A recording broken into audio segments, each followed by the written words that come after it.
The Committee on Health, Human Services, and Elderly Affairs, to which is referred House Bill 471 FM, an act relative to induced termination of pregnancy statistics. Having considered the same, report the same with the following amendment, and the recommendation is to be allowed to pass with amendment. Representative Jess Edwards for the majority of the committee. The minority of the Committee on Health, Human Services, and Elderly Affairs, to which is referred House Bill 471 FN, having considered the same and being unable to agree with the majority, report with the following resolution: resolved that it is inexpedient to legislate. Representative Jerry Nurk for the minority of the committee. Question before the House is on the adoption of the committee amendment.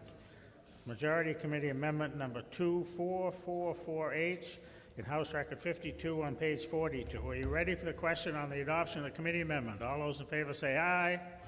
Opposed, nay. The committee amendment is adopted. The question before the House on the adoption of the majority committee report of ought to pass with amendment. The chair recognizes the member from Swansea, Representative McConnell, to speak against the committee report. Thank you, Mr. Speaker. This bill is problematic from my standpoint for a couple of significant reasons. Number one, we're going into enormous detail with respect to each and every woman who is involved with, who's having an abortion. And while there are specific designated numbers that are supposedly encrypted so that we can't really track who that is, and the numbers that are sent to Washington are in fact aggregated, once you get into encrypting these numbers with an identifier for an individual woman, obviously we run the risk that privacy will be violated and eventually these things will be released. Now that doesn't mean the state is going to have all of them, but the fact, it seems to me, is that Dartmouth Hitchcock or Frisbee or any other hospital that provides this would be in a position where any breach of their records would allow these things to be public. I believe personally that abortion should be safe, legal, and rare, and also accessible to those women who need it or determine that they need it. And I don't like to see the idea that we're going to be delving into their private lives to the extent that we seem to be with this bill. The second issue that concerns me is that it's going to cost $164,000. Quite frankly, I think we've got better things to spend our money on. As many of you are aware, I'm advocating that we wire the LOB so that we could see all of the hearings that take place, that they be recorded, not only live streamed, but also recorded so people can look at them. It's estimated that wiring the building and providing the cameras and the sound equipment would be $112,000. $164,000 seems to me quite a bit, particularly in light of the fact that given medical coding, I'm hard-pressed to believe that a hospital like Dartmouth Hitchcock can't, with a couple of keystrokes, determine exactly what kind of abortions they're having that are taking place within their facility in a heartbeat. So to my way of thinking, this bill is a problem in a lot of respects, and I would hope you join me in opposing it. Thank you. The question before the House is on the adoption of the majority committee report of ought to pass with amendment. Chair recognizes the member from Auburn, Representative Jess Edwards.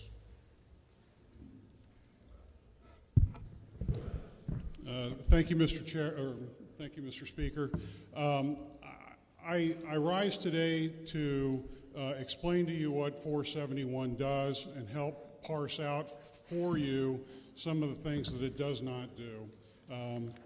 I come at this as a certified information privacy professional with a career spent to include time as a global director of privacy and product security. There are a few people in this chamber more concerned about patient privacy than I am. I've spent a career trying to make sure that we did exactly that for the medical device companies that I worked for. So because some of this is boring, you'll have to pardon me, but it requires some understanding of the workflow. The woman comes and presents herself for a procedure. We don't want to know as a state who she is. So what we've done is we've implemented several privacy principles throughout that are reflected in the amendment to this bill to make sure that that woman, her identifier is randomized and anonymized at the clinic. When they log on to report it to the state, they do it over an encrypted connection to where they're sending anonymized data that cannot be traced back to that person. The encryption is important because under HIPAA, if there's a security breach and the data is encrypted, the losing organization does not even have to report that there's been a security breach. And so from the very first point of entry to the storage to the eventual destruction of this data, it remains anonymized and encrypted throughout the entire process. This was one of the biggest passions I brought to the subcommittee. In working on the subcommittee, I appreciate the subcommittee chairman's work on this.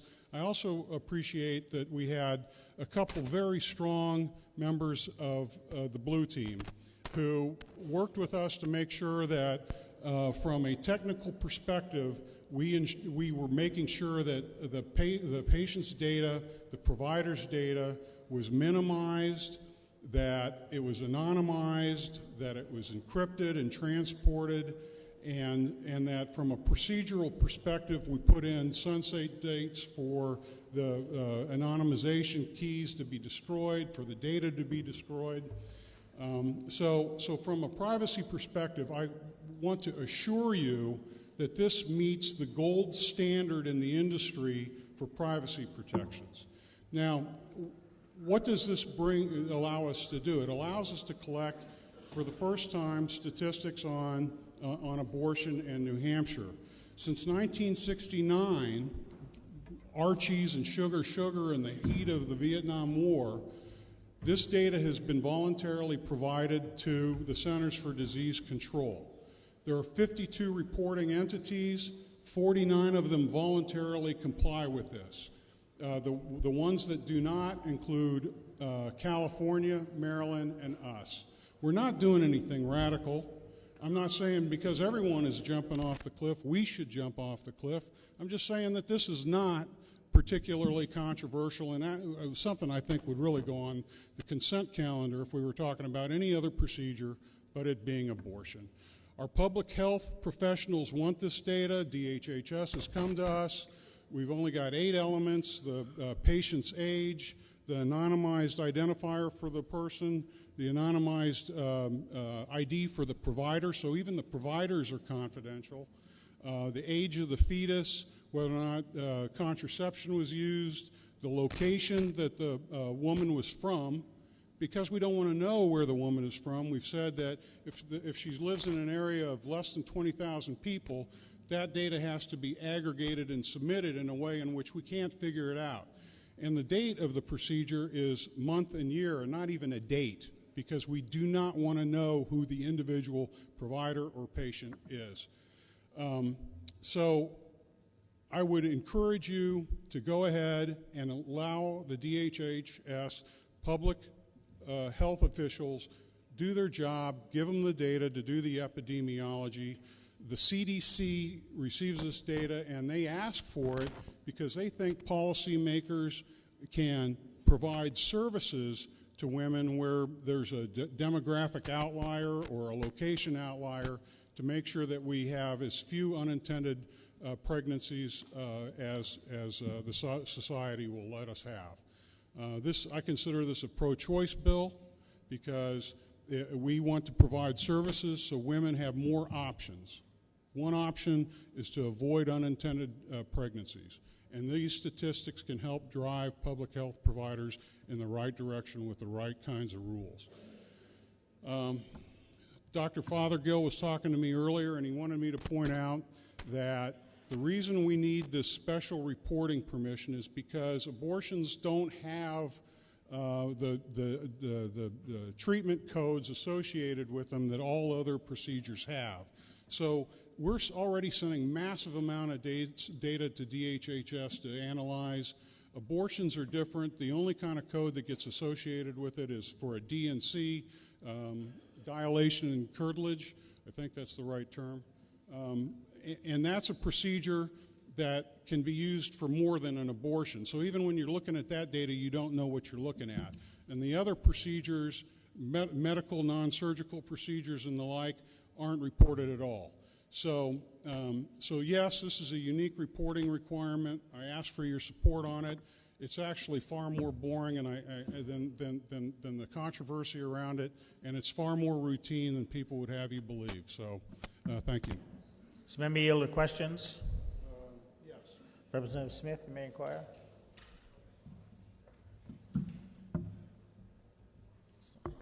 Thank you for taking my question. It's a real simple question. I've got a laundry list of IT certifications, and additionally, I'm also HIPAA certified. And I have to wonder, I appreciate the enormous hoops that, you've gone through to explain that are in this bill to respect people's privacy. But I have to wonder, wouldn't it be easier to just not collect this information in the first place if we're actually concerned about the privacy of these people receiving a lawful medical procedure? Thank you, Representative Schmidt, for the question.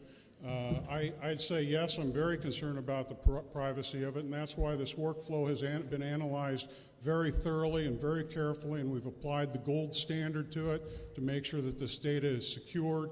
The reason we're collecting the information is consistent with the CDC's request for this data so that policymakers can identify the kinds of services needed by our people so that they can make the decisions they want in their life. And so privacy is protected, and this gives us the ammunition we need to provide services that may not otherwise be available. This is a good thing for choice.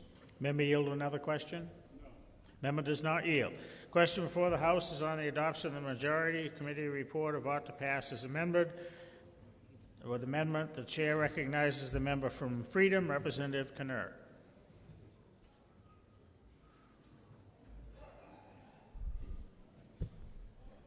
Thank you, Mr. Speaker. House Bill 471 requires reporting to DHHS of a legal and low-risk medical procedure with a significant cost of $162,000 in the first year and $20,000 annually thereafter. There is no other medical procedure which is subjected to this type of reporting.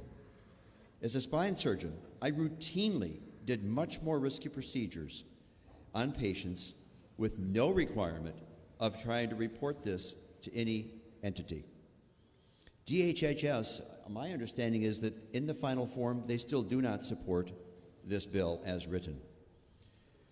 This reporting system also would place an unnecessary burden of paperwork on providers who already have a great deal of paperwork to do. They don't need more.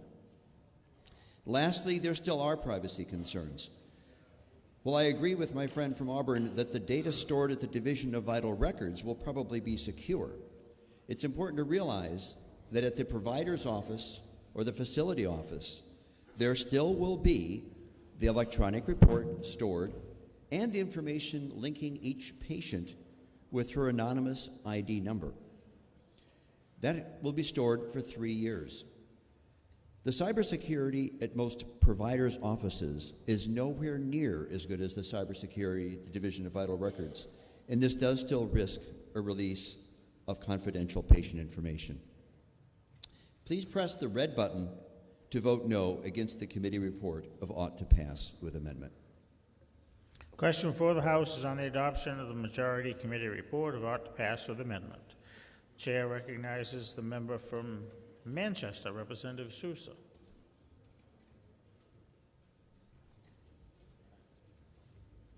The final speaker.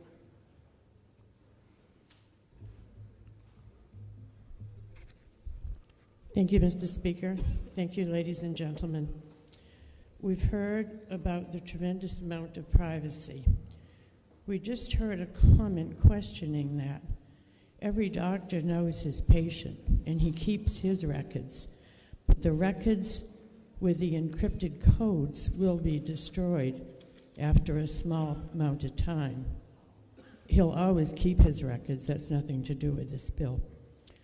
We heard about money. We have allocated millions and millions for people suffering from various things, notably the opioid epidemic.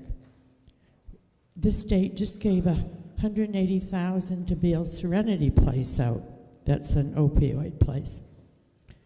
We can't give $150,000 to start this program, and very small amounts after it started to help women in horrible, difficult circumstances. This bill is private.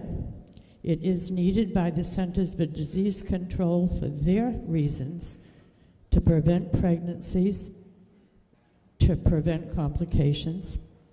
But we need it in New Hampshire to help women. We know women are hurting from abortions. President Clinton said it should be safe, legal, and rare. Whether you agree on legality has nothing to do with this bill. But if we can keep it more rare and we can help women, we are doing a real service, a bipartisan service. No one wants to see a woman suffer and suffer alone in these circumstances where she's making a choice without help. Let me give you a quick example. In Manchester, we have 3 or 4 pregnancy help services, organizations. They provide material help, emotional help, all kinds of help. In Manchester, we have an abortion facility. 25 women come in for surgical abortions every week. They walk in plain view. They're seeing no privacy to these women. So we see what they're going through in the difficult circumstances, and often they're alone. We offer to help these people. If these women are not from Manchester, what good is it to have 3 facilities within 3 or 4 blocks? If these women are coming from the borders or the North Country to the Manchester facility, all these facilities are not helping them. If we could get some demographics, where are these women coming from by county, we would know where we could put the help, where the education is needed to prevent the pregnancies in the first place. If we could get demographics on the ages. For example, Center for Disease Control gets information from all the other states but the 2. They're saying most women are in their 20s now. If we found in New Hampshire that most women are in their 20s, we wouldn't be gearing our efforts at prevention and help to teenagers. So it makes sense that if we want to help women, we need to know what are the demographics, what are their ages that we could reach them at, where are the parts of the state where the churches might do a better job. So I'm asking you, aren't women worth the relatively small amount of money to reach out and help them with these difficult decisions, to make choices to better help them, their partners, the fathers, the families, and the society? So I ask you, please help us to get this anonymous statistical information for the sake of the women in the state, so that they may be more readily helped. Thank you very much. Does member yield to a question? Yes, certainly. Member yield to a question? Does member yield to a question? Representative Kirk, recognized.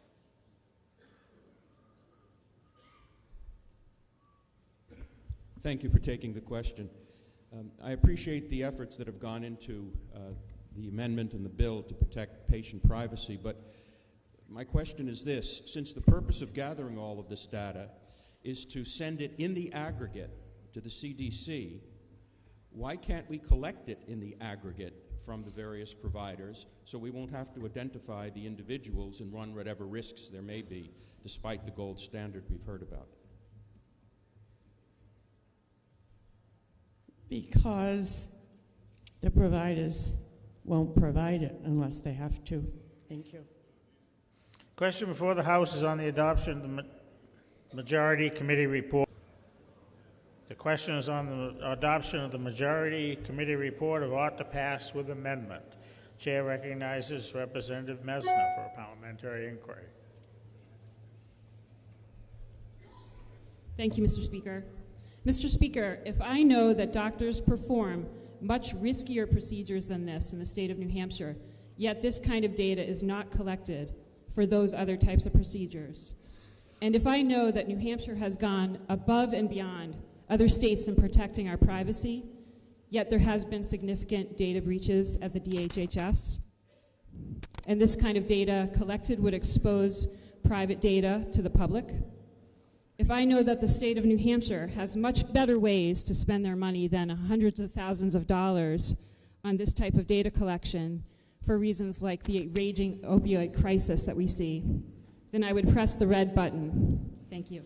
Question before the House is on the adoption of the majority committee report of ought to pass as amended. If you're in favor of that, you should be pressing the green button. If you're opposed, you'll be pressing the red button. The chair recognizes Representative Katowski for parliamentary inquiry. Thank you, Mr. Speaker. I ask you all today to know what I know. I know for a fact that the Department of Health and Human Services has wanted this kind of information for a long time. I know for a fact that 40 other states in America today provide this very information, and I know for a fact that it is for a very good reason. That fact is to help the women's health issues in this country. If you believe that the 12 to 8 vote out of the policy committee took into consideration all of the issues related to privacy, all of the issues related to public health, and all of the issues related to that word we don't like to talk about but we hear about too much, would you please join me in pushing the green button and passing this long overdue bill? Thank you. Question before the House is on the adoption of the majority committee report of ought to pass with amendment. If you're in favor of that, you'll be pressing the green button. If you're opposed, you'll be pressing the red button, and the voting stations are open for 30 seconds.